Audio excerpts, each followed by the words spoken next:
preparé, como les había yo prometido, durante 12 lunes, primero Dios, vamos a dar o una sonata o una partita o una suite para instrumento de cuerdas solo de Bach, ya sea para violín o ya sea para cello, que son obras yo creo que de un nivel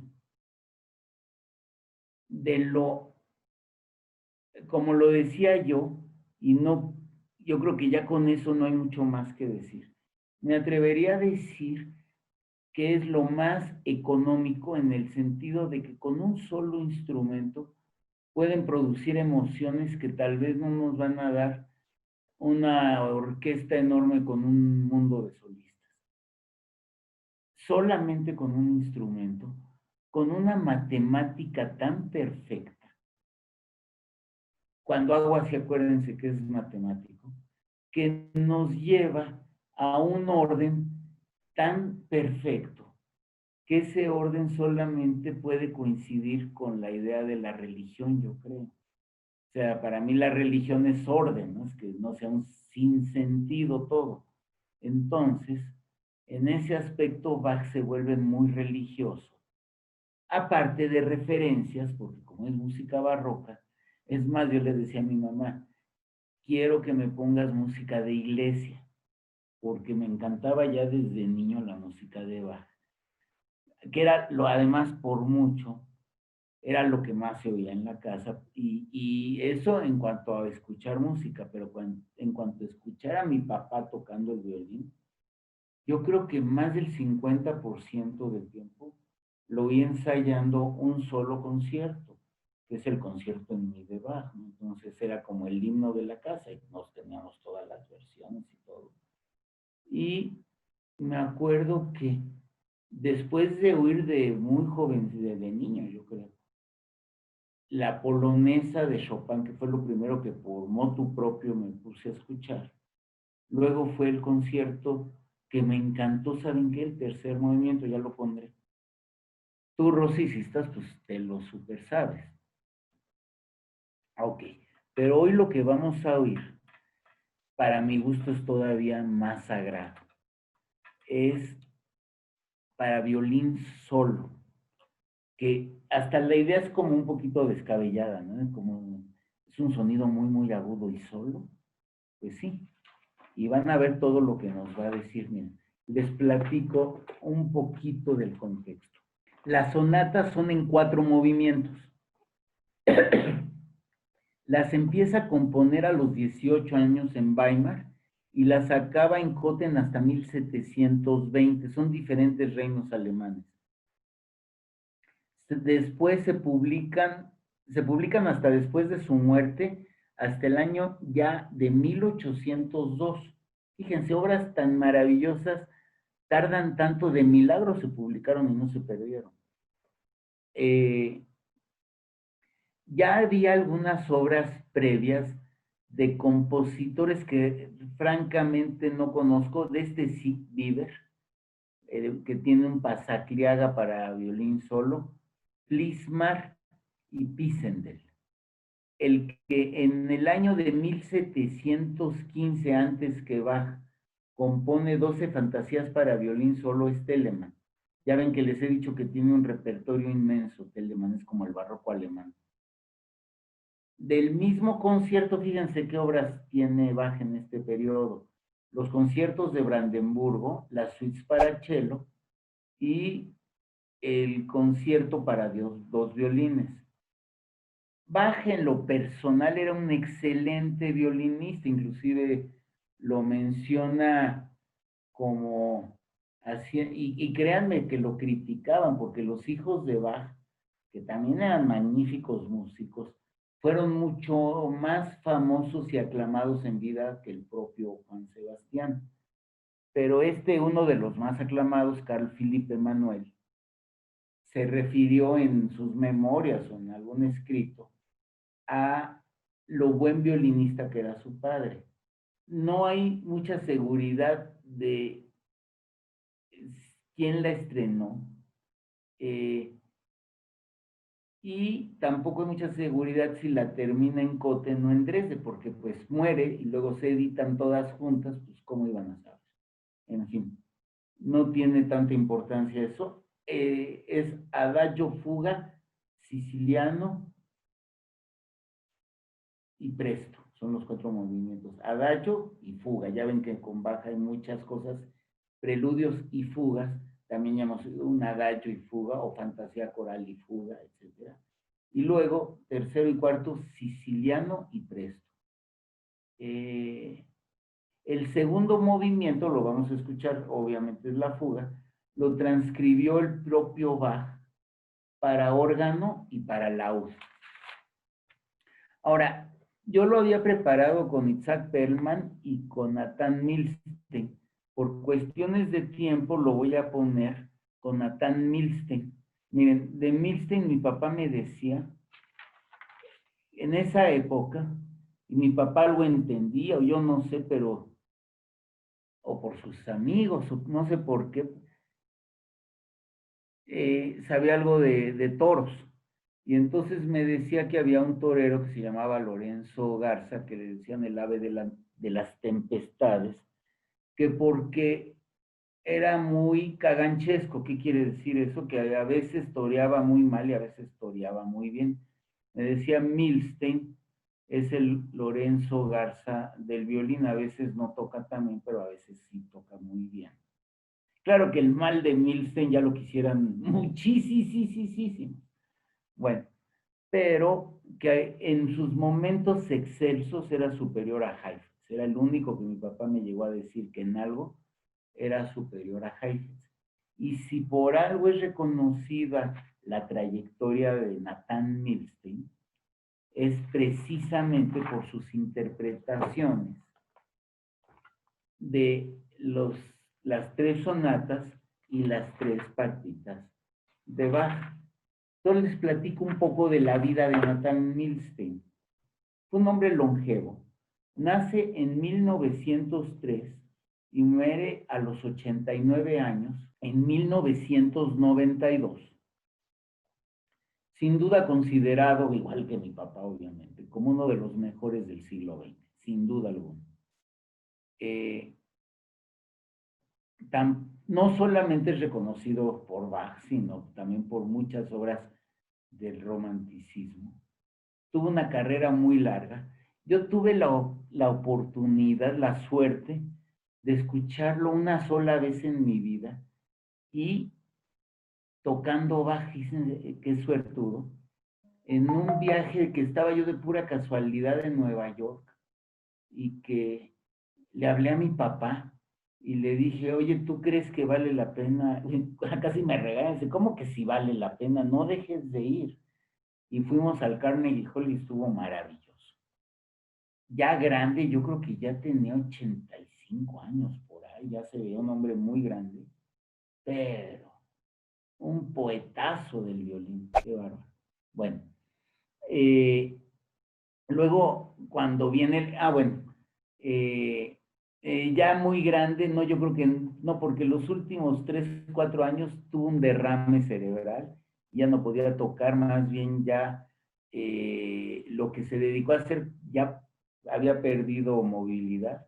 Lo que se puso a hacer y lo hizo muy bien, él no podía vivir sin algo que tuviera que ver con él. Todo el tiempo estaba ensayando, inventando, haciendo efectos. Su vida era el violín. Yo creo que ha sido el violinista que más, yo diría que es una especie de Glenn Wood en el violín.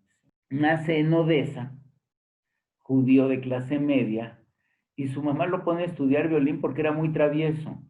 Y le ven el talento y estudia con el maestro más importante de Odessa, que es Piotr Stolarski, con el que también estudió ni más ni menos que Oistrakh, y a los 10 años debuta, fíjense nada más, una de las grandes personalidades musicales y poderoso, porque además era directorio del conservatorio y muy influyente, era Alexander Glazunov, que tiene un concierto para violín. Bueno, pues lo toca Milstein a los 10 años y dirige Glazunov, así de bueno era Milstein, para que Glazunov se haya dignado a a tocar, aparte con un judío, imagínense. Lo invita Leopoldo, bueno, entonces ya se hace muy famoso, y el gran maestro Leopoldo Auer, el gran maestro de muchos, lo invita a San Petersburgo, al Conservatorio de San Petersburgo, quizá la ciudad más rica de Rusia en ese momento.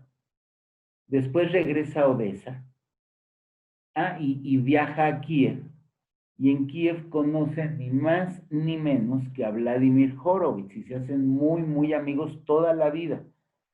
En 1925 juntos recorren Europa, luego él se va a Bruselas a estudiar con Isaye, y en 1929 debuta en Estados Unidos con la Orquesta de Filadelfia y Leopoldo Stokowski, y luego tocó un trío que me acuerdo, digo, cuando quieran ver un buen trío de grandes solistas, es Milstein, Horowitz y Piatigorsky. Bueno, ¿qué más se puede pedir, no?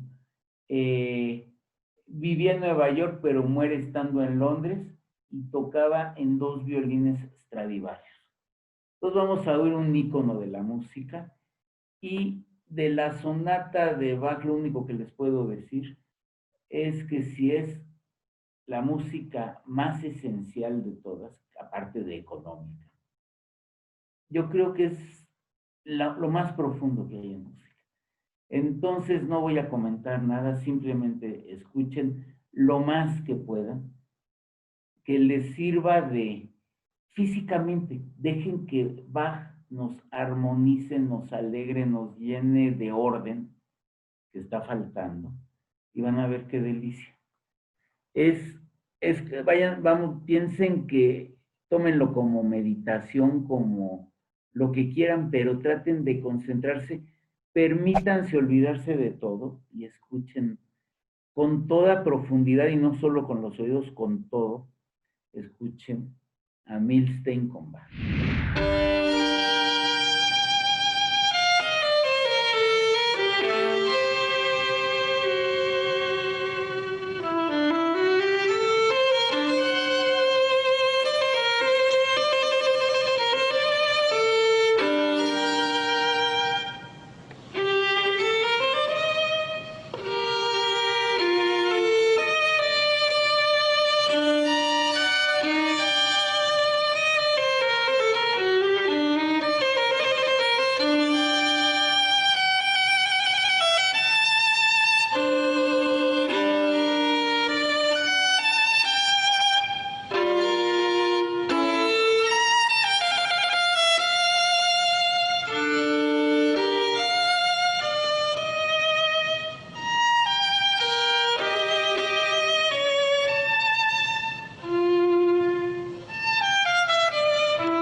Qué cosa, ¿eh? Cuánta razón tenía mi papá. Qué barbaridad, qué manera de tocar el violín. Qué profundidad tiene además dentro de las versiones que he oído es muy dulce. Si cabe eso, pero tiene esa dulzura. Estaba yo viendo en el tercer movimiento, me fijé en su fotografía que lo retrata muy bien, miren. He visto entrevistas de él, creo que en el documental ese del arte del violín, que se los recomiendo muchísimo, eso es fantástico, platica la historia de los grandes violinistas y los entrevistan y demás. Y en la parte de Milstein, se da uno cuenta que es un hombre muy sobrio, muy, muy serio. Y aquí le puse que tiene esa mirada de esas gentes tan inteligentes que da miedo hablar con ellas, porque tienen un nivel de profundidad. Fíjense, le hacen una pregunta, yo creo que con un poquito de mala leche, porque le preguntan, oiga, ¿y por qué los judíos son tan buenos músicos? Y en lugar de caer en la trampa, lo dice con una sutileza y dice, conozco muchos malos músicos judíos. O sea, un sentido del humor ácido, brillante, brillante, brillante. Bueno, como nos da un poquito de tiempo, y pues qué delicia, para efectos comparativos, ¿qué les parecería si oímos nada más el segundo movimiento, la fuga con Perlman, que ya la había preparado? Magnífica debe de ser también. Otra generación, otra esencia. Perelman ya no vive la guerra, tiene una vida complicada por su enfermedad, pero más fácil la carrera de Perelman que de Milstein, muy apoyado por Stern, se los lleva de Israel a Elda Zuckerman, y los apoya tanto Stern que era un gran, ¿cómo les puedo decir? Un personaje maravilloso dentro de la música clásica, no solo como violinista, activista, diría yo. Entonces se le debe mucho a Isaac Stern.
Bueno, yo creo que es muy notoria la diferencia, o no sé si nada más fue mi impresión, pero pues me puse a pensar, hay niveles.